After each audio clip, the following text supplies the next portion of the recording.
Ассаламу алейкум. Бүгүн сиздер менен бир ыймандуу чет элдик мусулман бир тууганыбыздын окуясы менен бөлүшөбүз.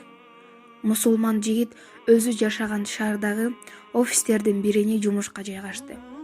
Ал иштеген жерде сулуу келишкен кыз иштейт эле. Бир күнү ал кыз достору менен сүйлөшүп олтуруп мындай дейт: мен өз сулуулугум менен баардык эркектерди суктандырамын. Мен өзүм каалаган эркекти төшөккө чакыра алам. Эч бир эркек мени көргөндө менден баш тарта албайт деп достор менен мактанып отурду.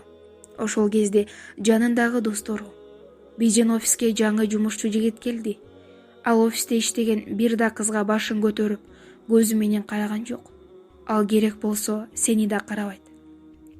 Өзүн сулуумун деп ойлогон кыз: ал деле баардык эркектердей, анын кандай өзгөчөлүгү бар эле.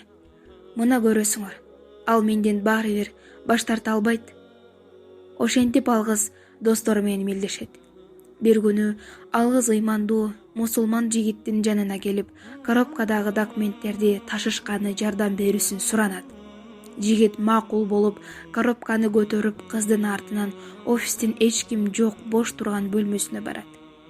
Жигит колундагы коробканы бөлмөгө алып киргенден кийин кыз бөлмөнүн эшигин ичинен ачкыч менен култап, ачкычты кийиминин ичине салып койду. Жигит кыздын максатын түшүнүп, ачкычты бер деп урушту. Кыз жылмайып: сага ачкыч керек болсо, келип алып кет. Экөөбүздүн ортобузда эч нерсе болбосо деле, мен болду деп башкаларга айтып берем. Кел, андан көрө менден пайдаланып кал деп жылмайды. Жигит Куранда жана канчалаган хадистерде никесиз чоочун аялдарга жакындоо харам экенин жана кыяматта кандай гана оор азаптар күтүп турарын жакшы билет болчу. Анан кантип ал тиги кыздын кийиминин ичинен ачкычты алмак эле? Кандай деп ойлойсуздар? Жигит эмне кылат?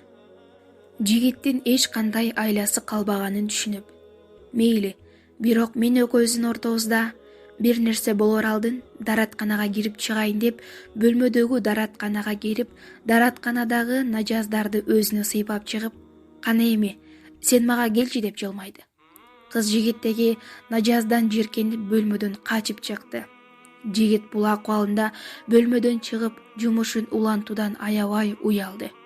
Мүмкүн болушунча даратканагы кол жуучу раковиндин жуунуп тазаланганы менен жагымсыз жет кеткен жок. Ошол бойдон жумушун улантууга мажбур эле. Ал бөлмөдөн чыгып, иштөөчү орунга келгенче аны баары иштеп жаткан жеринен бурулуп таң калып карашты. Жигит аябай уялып, менден чыккан жагымсыз жытты эми мага булар көпкө чейин кайра айтып үстүмдөн күлсө керек деп тынчсызданды. Жумушунан соң үйүнө келип, душ кабыл алып, жуунуп тазаланып өтүп, эртеси жумушка баруудан аябай уялды. Жумушка барбай коюуга айласы жок. Андан башка мындай жакшы жумушту табуу кыйынга турар эле. Эртеси жумушка барса, эшик оозунда өзү менен бирге иштеген жигит күтүп туруптур. Ал жигит: досум, сен кайсы фирманын атырына колдоносуң? Кечээ сенин атырыңа жумуштагылардын баары суктанды. Ал кандай атыр? Сураныч, мага айтчы деп жалдырады.